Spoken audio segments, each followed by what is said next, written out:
Go ahead on 2 for the PAO.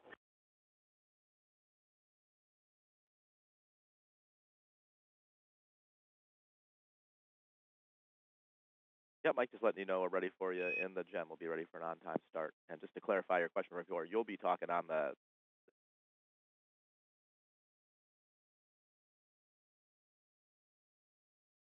Okay, yeah, I knew I was on the headset. You're on 2. Copy, and I'll be there in a second.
Com check.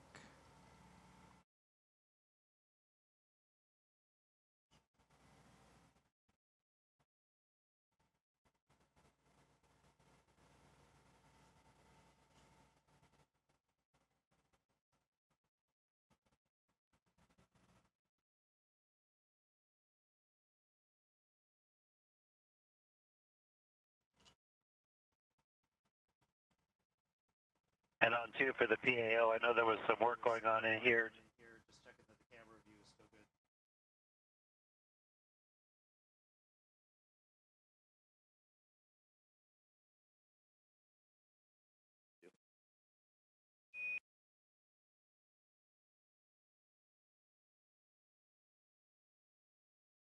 And station, this is Houston. Are you ready for the event? Houston Station, we're ready for the event. KGW TV, this is Mission Control Houston. Please call station for a voice check.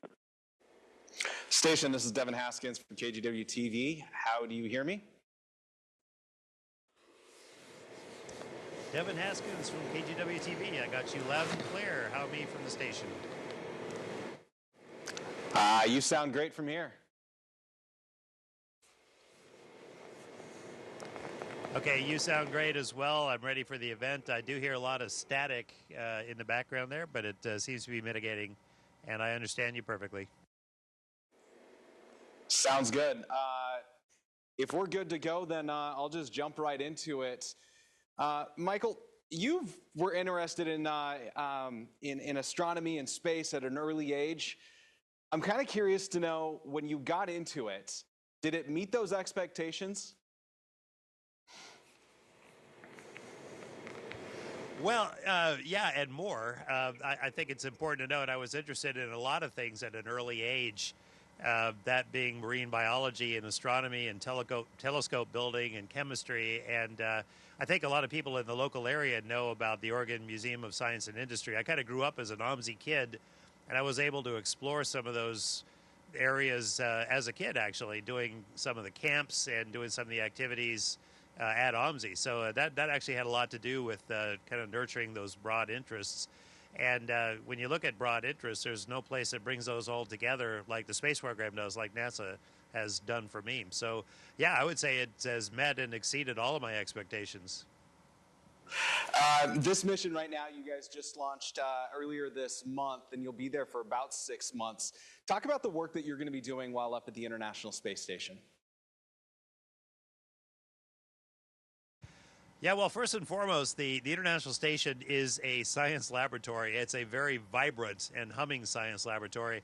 And you can see behind me there's power and data cables and racks that support our science experiments everywhere. And this is just one of several modules. So basically, you know, being a science weenie, I'm kind of a kid in a candy store up here doing every kind of science experiment you can possibly imagine. So that includes a lot of life sciences. For me, how the human adapts is really my passion, and so the human medical studies are quite interesting. But we also do fluid physics and combustion and basic cell biology, Earth observation. I mean, there's just no end to the kind of experiments we can do, partly because of the platform we have over the Earth, and partly because of the absence of gravity, which really masks a lot of things on the ground. When you take it away, you find things, and you can really study things in detail. So mainly a lot of science up here. I understand also that, as you had said, how space interacts or affects the human body and the blood flow within that human body, taking away gravity, right? Yeah, I would have to say that every system in the body changes when it gets into zero gravity, and mostly it's the body adapting to kind of get to a place where it wants to be when there's no gravity. And so that includes losing maybe 15% of your blood volume in your red blood cells, and your heart changes shape, changes position. You get a little taller, your waist gets a little thinner, sounds great, although you pay for that at the end. Your immune system changes, and the way blood flow is regulated changes. And that's just about half of what really happens, and there's a lot more detail in that. So I mean, it's really quite fascinating how adaptable we really are. This is not your first time up at the International Space Station. In fact, you've been a couple times before. What has changed aboard the space station that was different this time? Well, that's a really good question. Some of the tools we have for research are much better. Our procedures and our guidance are basically on tablets that we can carry around now. And when we have these in our hands to do a complex science procedure, that is really helpful compared to what we used to have to do, which is go to a computer for every step. As you see, there's a lot of data cables behind me because we've upgraded our IT systems and our Ethernet capabilities. The infrastructure wasn't built necessarily to accommodate all of these, and so we kind of put them together on the outside of the racks, as you see. But that makes us much more capable as a laboratory. And some of the ways we run our operations with our international and industry and academic partners are also, I think, much better, much more complex. But having said that, the station is still this wonderful old station that I remember. It's big, it's capable, it's very international. Our Russian counterparts have added modules to their section of the station, and it's just really cool to see them adding up their science as well. So some things have changed. The food is about the same, but I like the food, and the camaraderie around the galley table is great. I was going to say, how many more trips to space do you got in you? Well, that's not up to me. If it were up to me, I'd say certainly more than this. I am really, really thrilled to be up here now, though. So if the opportunity arises, I'll be ready to go. Here in a couple of weeks, as I'm sure you're well aware, the solar eclipse will happen on April 8th. Do you know yet where you'll be and kind of how you'll be able to look at it, and what does it look like from up there? Well, the second question first. We'll get two different views that are of interest to us. You know, one of which is to be able to see the disk of the sun starting to be eclipsed. The other one is the shadow that passes across the Earth. And I've seen that from about 35,000 feet in an aircraft in 2017 off the coast of Oregon, actually. And that was pretty amazing. But to see a much broader view of the Earth and watching that shadow traverse it, that's another really interesting thing for us. So we'll be turning our cameras both ways. As far as the phasing goes, we're not exactly sure with 100% certainty where we will be at every stage yet, but we're getting closer to that understanding. Of course, we orbit the Earth every 90 minutes, and so this is like doing eclipse photography from a really fast car. But we're looking forward to pointing our cameras in whatever direction seems right to us. I was at a fifth grade classroom yesterday and said, hey, I'm going to talk to an astronaut aboard the space station. Is there a question that you would ask him? So if you don't mind, I'm going to ask you a couple of their questions they had for me. The first one being, what's it like in space? Well, the short answer is it's really cool, so you can tell them that. There's maybe a couple of things that really make space amazing. One is zero gravity, so I mean, this is zero gravity. It's something you have to get used to, but after a while, you love it. You become a three-dimensional creature, and you fly like Superman, and you can move heavy things, and it's just really awesome. The other thing is the Earth views. You know, when you're in space, you're almost dominated by that view of the Earth. It just changes your perspective on the planet that you live on, that is your home. You sense the beauty and the fragility of it.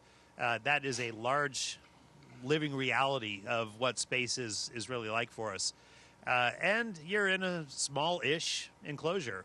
So it's up to you to get along with your shipmates and to do your work in spite of the vastness that you're inside of, or that you're a part of, really. But those are kind of the things that I talk about when I talk about what it's like to be in space. Another one is what is your favorite food to eat up there? I'm not really a good guide because I kind of eat everything. I'm notorious for that. But some of the things I really like, the shrimp cocktail is great. Because we're an international station, we have food from everywhere. So some of the Russian foods I really like quite well. So the lamb stew, there's a cottage cheese type thing with nuts. In Russian, it's tvorog s orekami. It's one of my favorite foods ever. And we really like the Japanese curries and fish dishes. And then maybe on a more serious note, how do you take care of your mental health while up there for that long of a time? Mental health. Well, I mean, I love being up here. You know, I can answer that two ways. You know, first of all, academically, we've actually studied psychological profiles of people on both the U.S. side and the Russian side, and there is what we call a salutatory effect of being in space. Everybody loves being up here, and for the most part, it's a very psychologically enhancing experience. You know, that's what the academics say. If you just ask any astronaut, they say, oh, geez, it's great to be in space. Of course it is. And the memories you make here, just you carry forever. So from a mental standpoint, you know, aside from missing family, it's just a very, very positive experience. Something I wish we could share with everybody. And then finally, one of the students giving a presentation saying he wanted to be an astronaut was saying how hard it is to get into the space program. So for you, do you remember that challenge of getting in, and how hard was it for you? Well, you know, what I would say is, you know, I'm no genius. My high school counselor reminded me of that. You know, he said, you're no genius, but hard work will make up for that, and curiosity. And he was absolutely right. So I wouldn't want any student to feel like you have to be an absolute Einstein to do this job. You need to be determined, hardworking, a team player, and really passionate about your interests. And that narrows down to a considerably smaller pool of people that are really eligible to do this job. It's not quite the super geniuses that a lot of people think it is. But find something that's useful to the space program, get passionate about it, because you can't be good at anything unless you really love it. But if it's something the space program needs, bring those skills to the table, to our table, keep in touch with us, and the closer you get to us, the more you'll find about what it takes to be an astronaut. And finally, I would just say that the opportunities to fly in space are only growing. And that's what makes this a really exciting time for people. So I would say keep at it, and the opportunities will change immensely by the time you're ready to go. Do you think the words from your guidance counselor kind of helped fuel that fire of, well, you said, I'm not smart enough, but I'm going to prove you wrong? I don't think I was out to prove him wrong. I believed him, and he was right. You know, hard work and curiosity carry you very, very far. And, you know, when you look at the people in the astronaut corps, I mean, we are an interesting slice of humanity, but what makes us mostly who we are is curiosity and dedication to what we believe, and that kind of willingness to get along with people who think differently but think amazingly. So, yeah, I mean, he was right, and I think I'm right. You don't have to be super smart.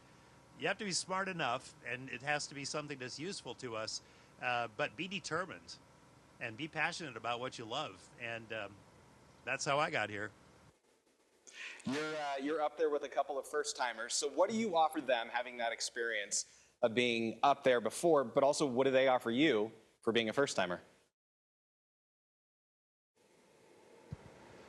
Well, that's a really good question. You know, I'm nothing if not a naturalist with a notebook, and they all know that I'm kind of a space medicine guy.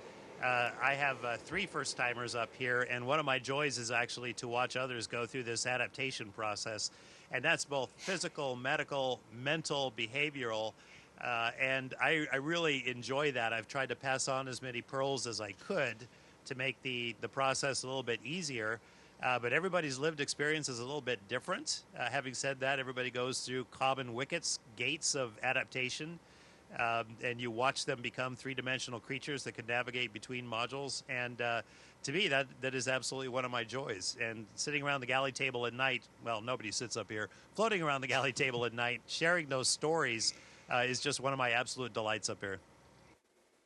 How does your work impact future space endeavors? Well, I can answer that maybe on a personal and a broader level. On a personal level, medicine is my passion. I'm senior editor on a space medical textbook, and to be sure, that means myself and 75 of my closest friends have tried to capture the knowledge base, the standard of care of space medicine, and we're trying to carry that forward and keep it alive and keep it revising. So to me, that's probably one of the more important things I do for the effort. On a broader basis, the space station is really akin to a low Earth orbit wind tunnel, if you will. It is a place where we can test things before we throw platforms and vehicles further to the moon, to Mars. We can test in spaceflight conditions every life support system, science package, fuel transfer, all sorts of things that are bread and butter to spaceflight and space exploration. We can do that here because we're a really well-supplied laboratory and well-staffed and well-supported from the ground. So this really becomes a stepping stone to many, many different places in the kind of the broader picture of spaceflight and human expansion in my mind. I'm going to take you back down to Earth for the last question. You grew up in the Camas area. Talk about your childhood and how that prepared you for this. Well, it was a great childhood. It's always greater in retrospect, but, we had a farm. My mom and dad both worked, which meant my brothers and I ended up taking care of the farm a lot and going to school. There could be no better training for up here because we were always fixing things, and we always had duties beyond the schoolwork. You get up in the morning, you feed animals, you come back, you feed animals, and there were certainly others in my school that had similar experiences. You learn to improvise. You learn to just make things work, and sometimes it's not comfortable to get up and it's really cold and you still got to go out there and do your chores before school. That was probably one of the best preparations. Another one was that my parents insisted that we learn to cook and kind of help with that and just kind of be self-sustaining. And those little life skills that kind of carry you forward, I think those were big success factors. The Camas area was just a perfect place to grow up. The skies used to be very dark. They're not quite as dark now, but it was a great place to use my telescope at night and to really nurture a lot of my interests. So I really couldn't have asked for a better childhood. I appreciate your time. Thank you so much. I have one kind of final clarification. Do you go by Mike or Michael? At either one. My mom would call me Michael, but usually when I was in trouble. So Michael is maybe a little bit more professional, but I will answer to either. All right. Thank you so much, and enjoy the rest of your time up there in space. All right. Thank you, Devin. Great to talk to you. And station, this is Houston ACR. That concludes the event. Thank you to all participants. Station, we are now resuming operational audio communications.